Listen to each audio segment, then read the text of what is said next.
Space is vast, and reaching objects even within just our solar system can take decades to do. And while light can teach us a lot, and can and does teach us a lot about the destinations we simply can't reach, what if there was a form of matter that could reach us as well? Right? Like this would give us a way of taking samples from these places that are far outside of our reach. And as it just so happens, there's at least one such example, and that's what we're going to go over today. This example is known as the cosmic ray. So we're going to go over cosmic rays, some of like the journey they have to go through to reach us. And this all has to start with a cosmic ray that is now heading towards us from somewhere in space. For many years, scientists had been puzzled by the levels of ionizing radiation that was being measured in the atmosphere. You see, at the time, the assumption had been that radiation was coming from the Earth, and so should be decreasing the further away one travels from the planet. To try and help measure this, an instrument called an electroscope was used. Strangely, its readings seem to indicate the opposite of the expectations. The radiation appeared to increase at higher elevations. Victor Franz Hess, an Austrian-American physicist, approached this mystery in two ways. He started by greatly increasing the precision of the measuring instruments. So, for example, the electroscope we mentioned earlier. Then, it was a matter of getting those instruments closer to where he actually wanted to test. He achieved this by personally taking the equipment aloft in a balloon. These flights were taken by day and night at significant risk to himself, but these flights allowed him to systematically measure the radiation at altitudes up to 3.3 miles, which is also around 5.3 kilometers. The results of his work showed us that up to about 1 kilometer, the radiation levels actually did decrease. But that once you got beyond that point, the levels increased significantly.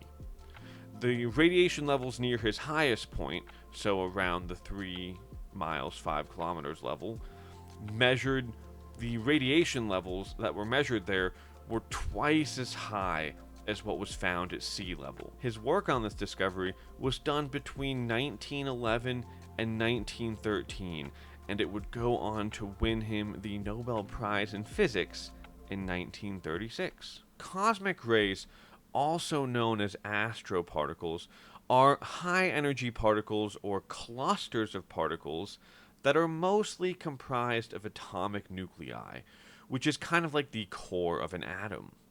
The most common of these are hydrogen nuclei, which are just protons. But nuclei of elements as heavy as lead have also been measured. We can find other things in these cosmic rays as well, such as protons, electrons, and neutrinos. By the way, if you're curious about neutrinos, I do have a video on them that you could check out after this one. I'm going to leave a link for it right up here, and I may also try to put it in the description.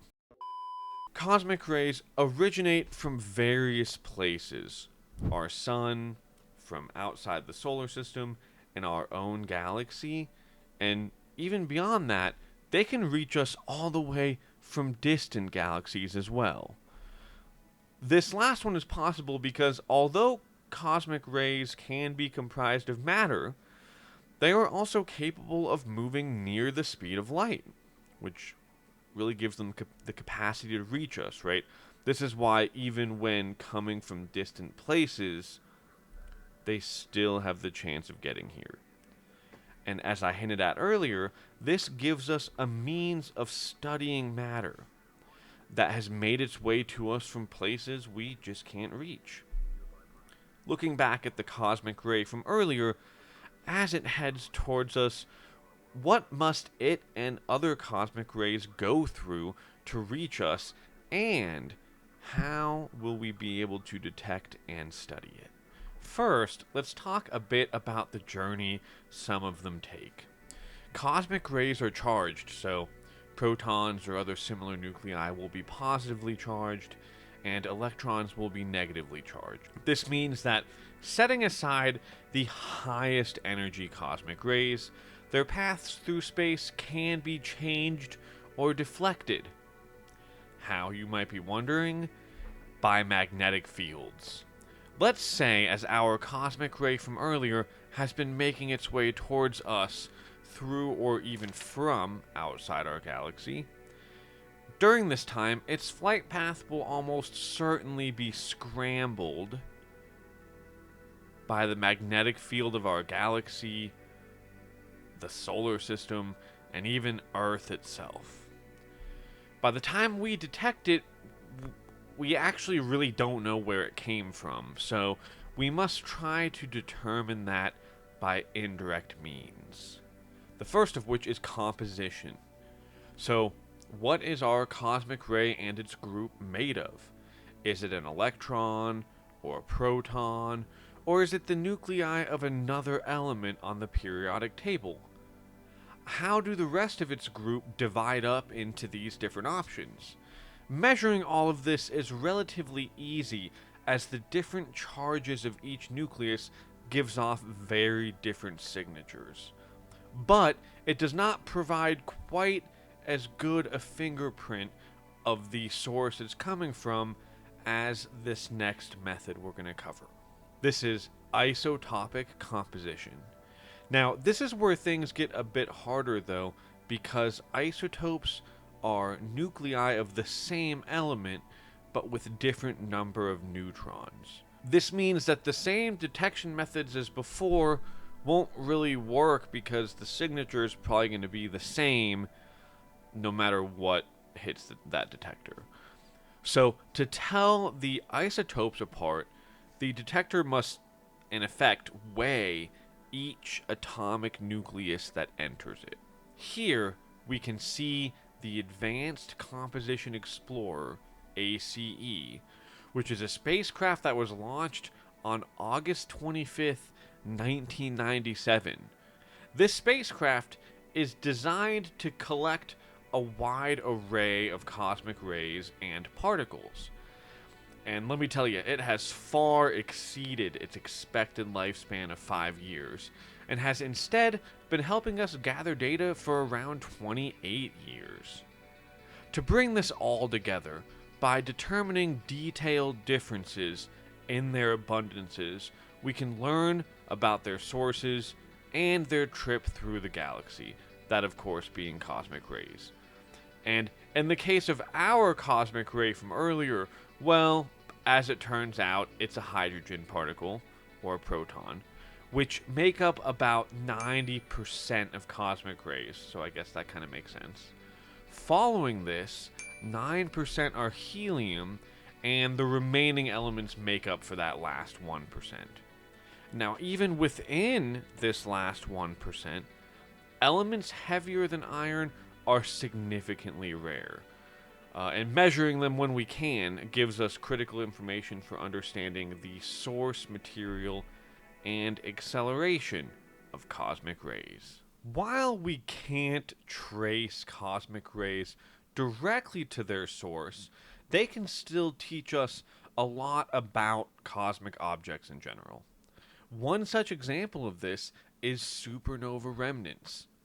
It is likely that most galactic cosmic rays are accelerated in the blast waves left behind by supernova explosions. These explosions are basically expanding clouds of gas along with the remaining magnetic field, and they can last for thousands of years. Particles in this cloud can bounce back and forth within the magnetic field, and some of them will pick up enough energy to become cosmic rays. Once they build up enough speed, enough energy, they will end up escaping the supernova remnant and hurtling off into the galaxy. Who knows? Perhaps even finding their way to us.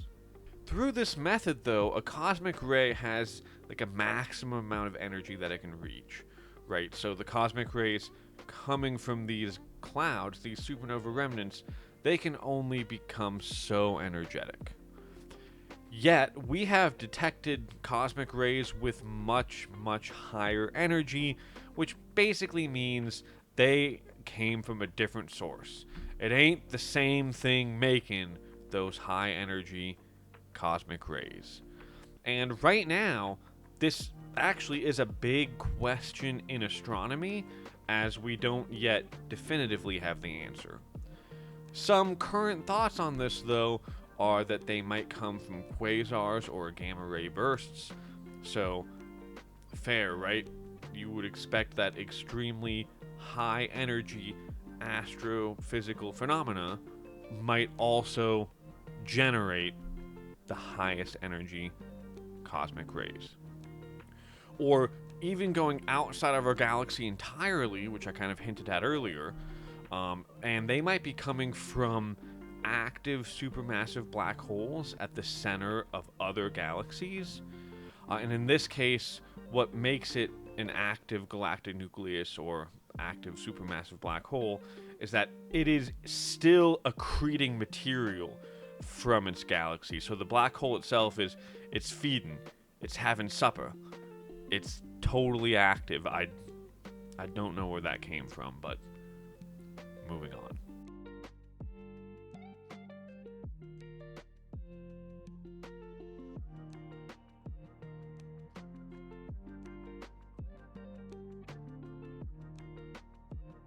While I think it would be super cool if we could visit places further away than our solar system more easily, that is something that most, or probably all of us, just won't see in our lifetime. And so the way I see it, the next best thing is to study as much stuff that reaches us as we possibly can, and to learn as much as possible from those things. Knowing about and studying cosmic rays is just one of the tools in our belt for exploring our universe. I hope you've learned something new and enjoyed the video. If you did, please give it a like, and there will probably be another one popping up somewhere on the screen, so if you're interested, certainly check that out. And if I pass the test, please subscribe to the channel. I would certainly appreciate it. And with that, let us all step outside tonight and look towards the stars.